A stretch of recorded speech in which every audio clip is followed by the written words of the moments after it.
여러분 따라하세요. 방언의 은사를 받으라. 오늘 저는 이 방언의 은사에 관한 하나님의 말씀을 전하면서 여러분이 이미 방언의 은사를 받은 분들은 방언을 어떻게 활용할 것인가 하는 부분하고, 아직 방언의 은사를 받지 못했다고 하면 이 방언의 은사가 왜 그렇게 중요할까 하는 부분들을 하나님의 말씀으로 전하려고 합니다. 여러분, 사람들은 그냥 방언의 은사를 그것이 그렇게 중요한지를 잘 모릅니다. 거의 모릅니다. 신학적으로 정리가 되어 있질 않아요. 그래서 오늘 아주 중요한 하나님의 말씀을 전하겠습니다. 2010년도 3월 30일이었습니다. CNN을 통해서 아주 놀라운 사건이 세상에 알려지게 된 것인데요. 1997년 19살의 병사 파블로 몽카요는 콜롬비아의 군기지 속초에서 근무하던 중에 콜롬비아의 무장혁명군에게 납치가 됩니다. 당시 콜롬비아에서는 사람들을 잡아가는 일이 그저 다반사에 있었기 때문에 언론에서는 보도를 하지 않았고 사람들의 관심을 기울이지도 않았습니다.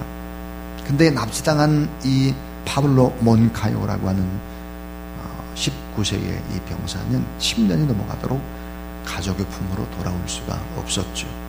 그러나 그의 아버지 구스타포 몽카요는 아들을 잊을 수 없고 포기할 수가 없었습니다. 아들에 대한 사랑이 너무나 특별했기 때문입니다. 그는 아들을 찾기 위해서 피납된 지 10년이 되는 2007년도에 콜롬비아의 수도 보고타에서 도보 행진을 시작합니다. 한 달에 걸쳐서 콜롬비아의 전체를 다 돌았습니다.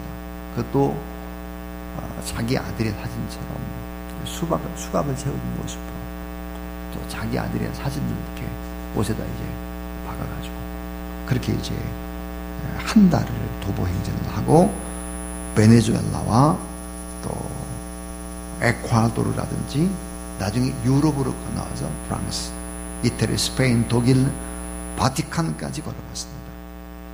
아들의 사진이 새겨진 티셔츠를 입고 사진 속에 아들처럼 두 손과 목에 쇠사슬을 걸고 곳곳을 돌아다니는 거예요.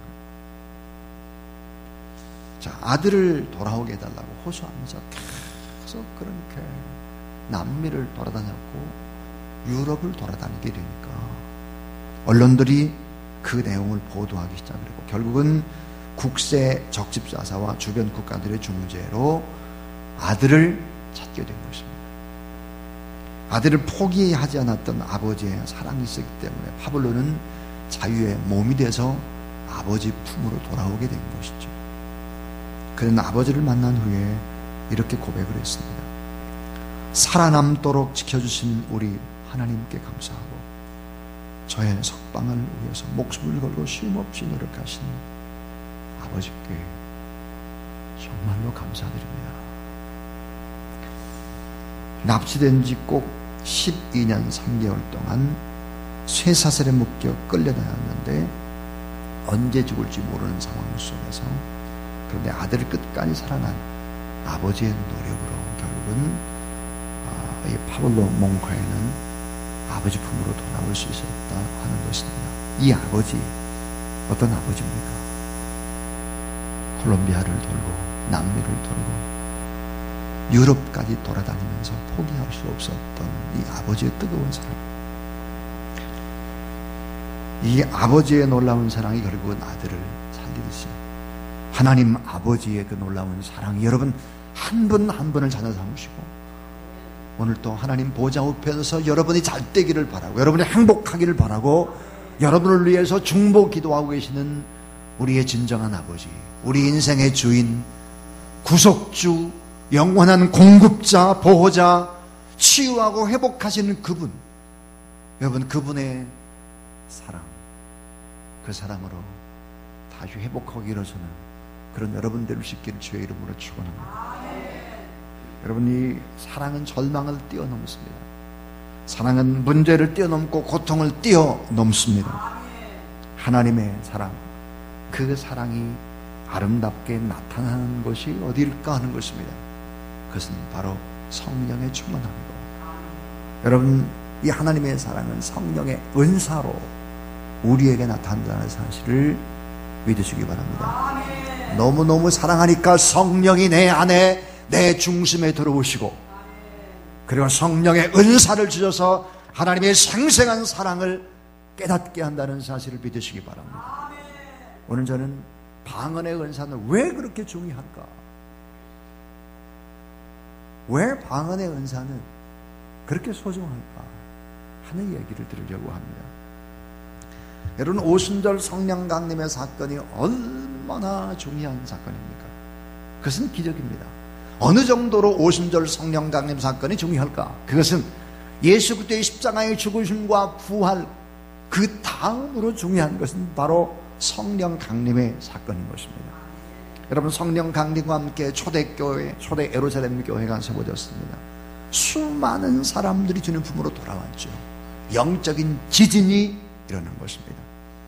그리고 귀가 열려서 하나님의 음성을 듣게, 눈으로 하나님이 어떻게 역사하는지를 확인하게 되고, 성령의 불이 붙어서 회개 운동이 일어날 뿐만 아니라 서로 내 것이라고 말하지 않는 유무상통의 사랑의 운동들이 일어났다는 사실이죠. 제도화된 교회, 시간이 갈수록 교회 안에 사랑이 있는가? 정말 오래된 교회 안에 하나님의 생생한 유무상통의 기적들을 맛볼 수 있는가? 오늘날 한국교회는 어떨까? 우리 교회는 어떤가? 한번 생각을 해보길 바랍니다. 이 유무상통의 사랑의 역사뿐만 아니라 예루살렘과 온 유다와 사마리아와 땅끝까지 복음이 증거되는 성령의 강력한 역사하심이 임하게 된 것이죠. 뿐만 아니라 인간의 교만과 불신의 벽, 바벨탑을 쌓았던 그 불신의 벽이 와르르 무너지고 성령 안에서 하나가 되어지는 그런 은혜, 눈으로 보이는 병 고침의 은혜, 귀신이 떠나가는 은혜, 수많은 영혼들이 하나님 품으로 돌아와서 3,000, 5,000명씩 회개하는 기적. 이 기적은 어때요? 예수 그리스도의 십자가에 못 박혀 죽으심과 부활, 그 다음으로 중요한 엄청난 기적이었습니다. 그런데 여러분, 왜 방언의 은사는 그렇게 중요할까 하는 것입니다. 제가 방언의 은사가 왜 그렇게 중요한지를 5가지를 이야기를 하고, 방언의 은사를 받는 방법과 방언의 은사를 이미 받은 사람들을 어떻게 방언의 은사를 활용할까 하는 얘기를 하고, 그리고 오늘 하나님 앞에 첫 열매이기 때문에 첫 열매를 드리고 기도하는 시간을 갖겠습니다. 자, 방언의 은사 왜 그렇게 중요할까 하는 것입니다. 첫 번째입니다. 따라하세요. 성령 충만과 함께 일어난 오순절의 첫 번째 기적. 여러분, 성령 충만과 함께 일어난 오순절날이 맺던 첫 번째 기적이에요. 신약에 오순절 성령 강림과 함께 임했던 첫 번째 기적이 바로 방언의 은사라고 하는 것입니다. 첫 번째 기적, 가장 중요하니까 첫 번째 기적으로 방언의 은사가 임한 거예요. 여러분, 방언의 은사를 다 받고 이미 받은 사람은 방언의 은사를 가지고 너무나 잘 활용하는 그런 여러분 되길 주의 이름으로 축원합니다. 창세기 1장 2절에 보니까 땅이 혼돈하고 공허함이 흑암이 깊음 위에 있고 하나님의 영은 수면 위에 운행하시니라 그랬습니다. 따라하세요. 혼돈, 공허, 흑암. 여러분, 이 땅의 본질, 이 땅 살아가는 사람들의 생각, 하나님의 영이 없는 사람들의 생각이 뭘까? 그것은 바로 혼돈이고 공허고 흑암이라는 사실이에요. 자, 여러분, 혼돈, 공허, 흑암이라는 것은 무엇입니까? 이건 죄악의 상태를 의미하는 것입니다. 인간의 모든 죄악들은 결국은 어디를 통해서 나오게 될까요? 입을 통해서 나오죠. 입. 혼돈스러운 얘기, 입을 통해서. 근심, 걱정, 허무한 얘기, 입을 통해서. 어둡고 음산하고 부정적인 이야기, 입을 통해서 나오는 것입니다. 여러분, 인간의 혀라고 하는 것은 인간의 마음과 생각이 다 연결되어 있습니다. 혀의 위력, 더 말하지 않아도 여러분 잘 알잖아요. 살고 죽는 권세 혀. 건강하냐, 건강하지 못하냐, 다 높으냐 낮으냐 뭐 이거 전부 다 혀의 위력입니다. 자, 하나님의 그 축복, 그 시작은 뭘까? 따라하세요. 입술의 변화. 혀는 엄청난 힘을 가지고 있기 때문에 이 혀를 장악하지 않으면 사람이 살 수 없고 복을 받을 수 없고 살될 수 없고 이 축복이 유통될 수 없다는 것을 아는 거예요. 하나님의 영 성령이 입술을 장악하는 것입니다. 혀는 너무나 엄청난 힘을 가지고 있기 때문에 축복의 도구도 되지만 파괴의 도구가 되는 거예요. 방언의 은사가 임했다는 것은 무엇일까요? 누구도 길들일 수 없었던 혀의 권세, 언어 중추의 신경계, 이거를 성령에 의해서 성령이 통제하고 장악할 수 있게 되었다 하는 거예요. 따라서 언어 중추 신경계. 이 언어 중추 신경계라고 하는 것이 여러분 모든 부분에 영향을 미치는 거예요. 사람의 건강에서부터 사람의 지혜에서부터 여러분 이 에너지는 다 언어 중추 신경계와 연결되어 있는 것이죠. 하나님은 오순절 성령 강림의 첫 번째 기적으로 방언의 은사를 주셨습니다. 입술이 바뀌지 않으면 결코 행복할 수 없고, 입술이 바뀌지 않으면 결코 축복이 될 수 없고, 입술이 바뀌지 않으면 하나님의 뜻을 이룰 수 없다는 것을 이미 아셨기 때문이죠.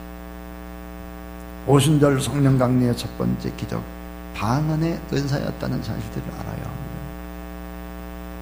방언의 은사 너무나 중요한 거죠. 두 번째입니다. 따라하자. 방언의 은사는 하나님의 영이 인간의 영과 마귀의 영을 굴복시킨 기적이다. 하나님의 영이 인간의 영과 악한 영, 이 마귀의 영을 굴복시킨 것이 바로 이 방언의 은사라고 하는 거예요. 이천수 목사님, 이분은 한 50권 이상의 책을 쓴 아주 참 귀한 분이죠. 서울 공대를 나오시고 그런데 이분이 이렇게 얘기하고 있습니다. 영의 세계, 영의 종류가 세 종류가 있다는 거예요. 하나님의 영, 성령입니다. 사람의 영, 사람을 영물이라고 그러는 마귀의 영, 이게 세 개가 있다는 거예요. 영이. 자, 여러분, 하나님의 영 성령은 뭡니까? 우리 지난번 2달 전에 하나님의 영 성령은 무슨 영이라고 그랬어요? 살리는 영이다 그랬어요. 사람을 살려내요. 하나님의 영이 임하면. 또 보혜사예요. 보혜사. 따라하세요. 보호하시고 은혜를 주시는 성령. 보호하시고 은혜를 주시는 성령, 보혜사죠. 거룩과 진리의 영입니다. 이것은 어때요? 연합의 영이에요. 이게 어때요? 하나님의 영이에요. 하나님의 영. 여러분, 하나님의 영 성령이 이 안에 가득하게 되길 주의 이름으로 축원합니다. 살리는 영, 보호하시고 은혜를 주시는 영, 거룩과 진리의 영, 연합의 영, 한 덩어리가 되는 영, 이런 영, 하나님의 영이에요. 그런데 사람의 영은 어떻습니까? 사람의 영, 사람의 영은 자기중심, 욕심, 비교의 영입니다. 원망과 분노와 좌절의 영이죠. 어렸을 때부터 내 마음에 만족함이 없었던 갖은 불행과 잦은 고통, 이런 것 때문에 마음이 이그러져서 튀어나오는 분노의 영, 절망과 염려와 근심의 영인 거예요. 그래서 여러분, 사람하고 아무리 많은 얘기를 해보세요. 회의를 3시간, 4시간 해보세요. 기쁨이 없습니다. 뒤돌아서면 뒷꼭지가 땡겨요. 야, 이거 내가 괜한 소리 한 거 아니야, 이거? 믿을 수 없는 게 사람인 것을. 그래서 뭔 다 털어놓고는 괜히 불안한 거지. 사람의 영은 그런 걸 돕고 힘주는 것이 아니에요. 세속적인 사람하고 계속 얘기해 보세요. 남는 게 뭐 있는가? 없습니다. 악한 마귀의 세력이 여러분 얼마나 교묘한지 몰라요. 인간의 영이 섞이도록 계속 성령의 역사가 없어요. 인간 마귀의 영이 있는데 이 마귀의 영은 성령과 반대죠. 아까 여러분 성령 하나님의 영이 뭐라고요? 살리는 영이라고 그랬어요? 마귀의 영은 죽이는 영이에요. 이 마귀라고 하는 것은 어때요? 보호하시고 은혜를 주는 스승이 아니에요. 파괴하고 고통을 주는 거죠.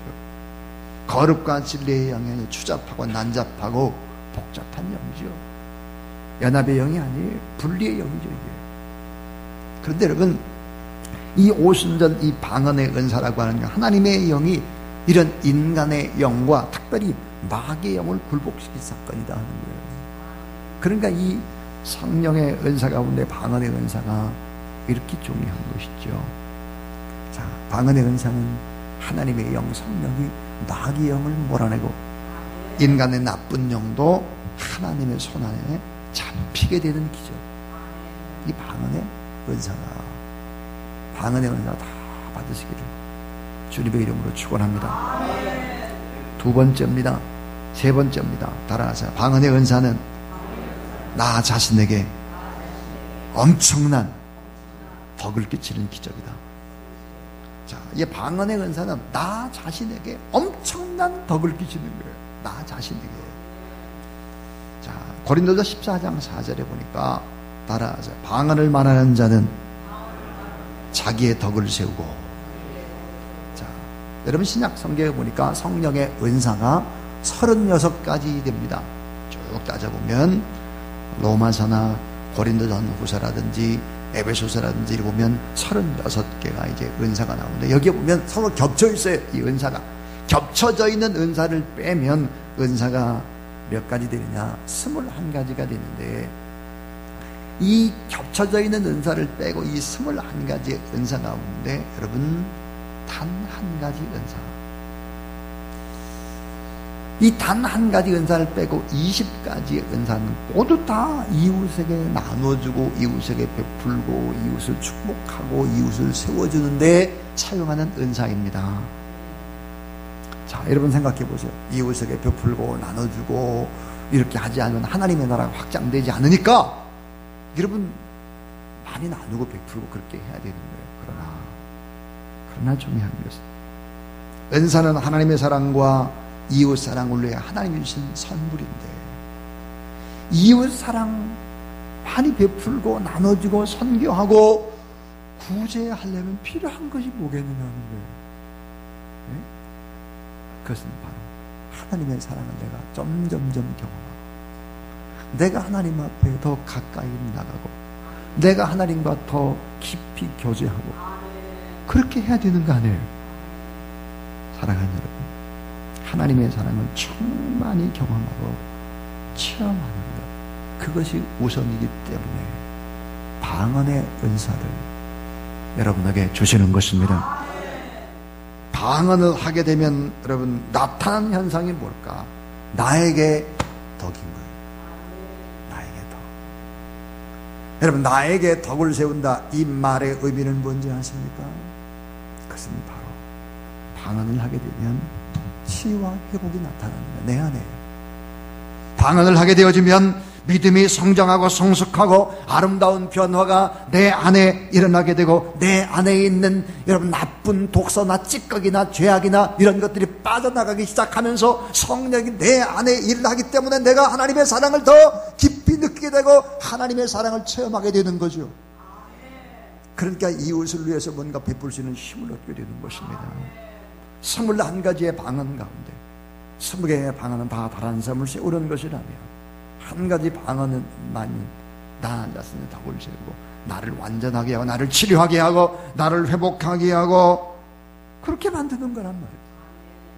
하나님의 사랑이 체험되고 하나님의 임재가 체험되고 가슴으로 체험당이 시작해요. 인간의 말이 아니라 성령의 지배를 받고 계속해서 기도하게 되면 내 마음 안에 거룩한 성령의 지배와 함께 내 마음의 치료 회복이 임하게 되는 것입니다.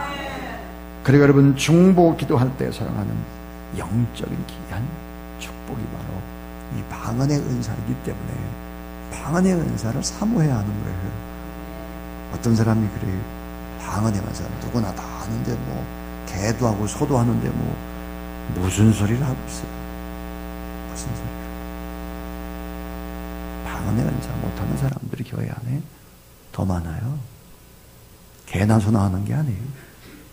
방언의 은사의 중요성을 모르는 겁니다. 네 번째입니다.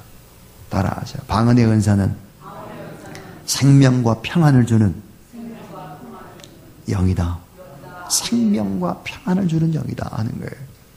자, 요한복음 6장 63절 살리는 것이 영이니 육인 무익하니라. 내가 너에게 따라하세요. 이른 말은 영이요 생명이라. 여러분 성령 충만해서 여러분의 입술 속에서 나오는 이야기는 다 영이요 생명이라는 사실을 믿으시기 바랍니다. 사람을 살려내는 거예요. 성령 충만하고 여러분 중보 기도하고 많은 다른 사람들로 얘기하는 것, 이건 뭘까요? 사람들을 살려요. 그리고 그건 생명이 되는 것입니다. 뿐만 아니에요. 여러분 기도하고 성령 충만한 상태 속에서 나가는 여러분이 언어는 창조력, 힘이 있다는 사실을 믿으시기 바랍니다.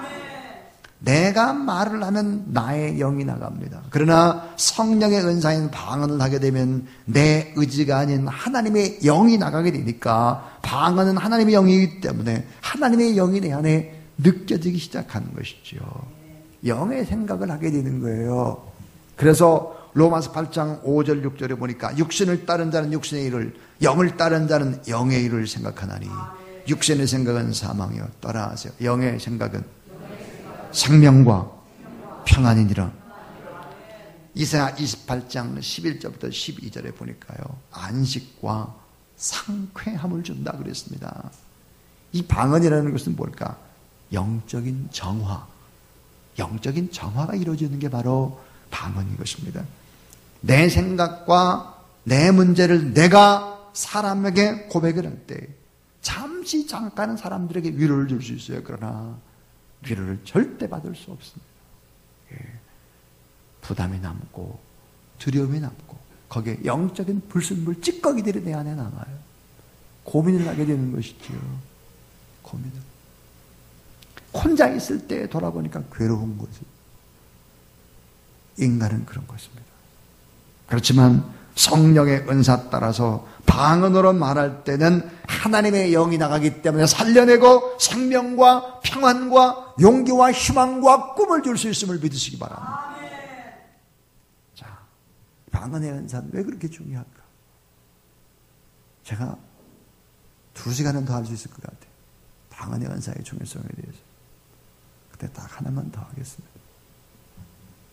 따라하세요. 사탄은 방언의 은사를 못하도록 막는 작전을 쓴다. 여러분, 방언의 은사가 이렇게 성령 충만 오순절 성령 강림 사건 이후에 첫 번째 일어난 기적이기 때문에 이 사단은 방언의 은사가 임하지 않도록, 방언을 못하도록 방언을 아주 시시하고 웃기는 것으로 이렇게 막는 작전을 쓰는 거예요. 신명기 4장 24절에 보니까 내 하나님 여호와는 소멸하는 불이시요 질투하시는 하나님이시라 그랬습니다. 나쁜 것을 태우는 거예요. 소멸하는 불인 거예요, 성령이. 그러니까 방언으로 기도할 때 어떤 역사가 임하게 되느냐, 우리의 마음을 빼앗고 우리 안을 점령하고 있는 이 나쁜 것들이 어때요? 소멸의 불에 의해서 태워지고 깨뜨려지게 되는 것입니다. 의심의 영, 분열의 영, 어둠의 영이 떠나갑니다. 근심, 걱정, 염려의 영, 이런 악한 영들이 사라지게 되는 것입니다. 여러분, 육적인 에너지가 뭡니까? 육적인 에너지, 원망이에요. 불평입니다. 분노예요. 나쁜 얘기입니다, 이거 막. 이런 건 어때요? 세상적인 육적인 에너지예요. 근데 하나님 앞에 간절히 방언으로 기도를 하게 되면 여러분, 이 소멸하는 불이 성령께서 나쁜 것들을 다 태워버리고 소멸시켜버리게 되는 거예요. 그래서 돌짝박 같은 마음도 깨뜨려가지고 이 마음이 부드러운 마음이 된다. 에스겔 36장 26절에 또 새 영을 너희 속에 두고 새 마음을 너에게 주되 너희 육신에서 따라하세요. 굳은 마음을 제하고 부드러운 마음을 줄 것이며, 굳은 마음이 적어되고 부드러운 마음이 임하게 될 것이다. 인생이라는 낡은 건물을 다 해체해버리고 새 집을 짓는 것과 같은 것이 바로 성령 충만이에요. 그리고 방언의 은사를 받게 되어지면 그 뒤로 이어서 여러분 다른 은사는 더 쉽게 받을 수 있다는 사실을 알아야 돼요. 은사는요, 주어지는 자에게 더 많이 부어지는 거예요. 없는 자는 하나도 없을 수 있어요. 근데 은사가 임하면, 방언이 임하면 방언 통역이 임하고, 계속 기도하다 보니까 어때요? 예언의 은사가 임하고, 그렇게 기도하다 보니까 또 능력 행함의 병고침의 은사, 이런 은사가 임하게 되고, 주님의 마음을 알으니까 지혜의 말씀의 은사가 임하고, 지식의 말씀의 은사가 임하고, 이렇게 점점점 확대가 되는 거죠. 하나님의 말씀과 하나님의 영이 입 밖으로 나오게 되면 창조의 기적이 일어나게 되는 것입니다. 자, 방언의 은사는 왜 그렇게 중요할까 하는 얘기였습니다. 그 다음 따라하세요. 방언의 은사는 어떻게 받을 수 있을까? 예, 방언의 은사가 어떻게 받을 수 있을까? 여러분 성령 충만으로 위해서 기도하시기 바랍니다. 죄악을 내려놓으셔야 돼요. 하나님 앞에 죄악을 내려놓고 하나님 앞에 회개하라는 거예요. 죄악을 내려놓고 그리고 간절히 방언의 은사 받기를 사모해야 합니다. 여러분 사모하지 않으면 좋은 것은 임하지 않아요. 사모하라. 그리고 의지적으로 기도를 시작하라. 의지적으로. 여러분 의지적으로 기도를 시작해야 합니다. 의지적으로. 대단히 중요합니다. 또 하나는 다른 사람의 방언을 따라해보는 것도 중요합니다. 이런 얘기하면 거부 반응을 일으키는 분들이 가끔 있어요. 거부 반응 일으킬 필요가 없습니다. 왜냐하면 방언이라고 하는 것은 새 언어를 배우는 것이죠. 여러분 처음부터 새 언어가 터지는 것은 아닙니다. 어린 아이들이 언어를 배울 때 옹알거림이 필요한 거예요. 옹알거림. 그러다가 터지는 것입니다.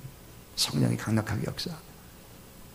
어떤 사람은 따라하다가 터지기도 하고 어떤 사람은 할렐루야 하다가 터지기도 하고 그 터지는 거예요. 의식적으로 하려고 해야 한다는 거예요. 자, 그 다음에 이제 마지막은 이거예요. 이미 방언을 받은 사람들은 어떻게 해야 되나 이게. 이미 여러분 방언 받은 사람 여기 많이 있는데 방언 받은 사람은 어떻게 될까 이게. 여러분 생각하는 바를 방언으로 기도하는 거예요. 생각하는 바를. 또 하나는 한국말로 기도한 내용을 방언으로 바꿔 기도해보라 하는 거예요. 또 여러분 방언으로 먼저 기도하고 떠오르는 내용을 한국말로 또 기도해보라는 거죠. 활용하라는 거예요. 또 무엇을 기도해야 될지 성령께 물어보고 방언으로 기도하라. 떠오른 제목을 위해서 성령께서 친히 우리의 입을 벌려 정부하시도록 요청하라. 따라하세요. 방언으로 찬양하라. 방언으로 성경을 읽으라. 방언으로 성경을 읽으라는 거예요. 또 방언 통역을 사모하라. 그리고 여러분 감사와 찬양 이걸 생활화하라 이거예요. 그리고 늘 언제나 사랑의 은사를 더 사모하라 하는 것입니다. 이렇게 되어지면 성령 하나님의 은혜와 역사가 여러분의 임할 뿐만 아니라 방언의 은사를 통해서 여러분이 점점 회복되어지고 또 더 내 마음에 아름다운 정화가 이루어지고 다른 사람을 더 살리는 그런 믿음의 도구로 여러분이 쓰임받게 될 줄로 믿습니다.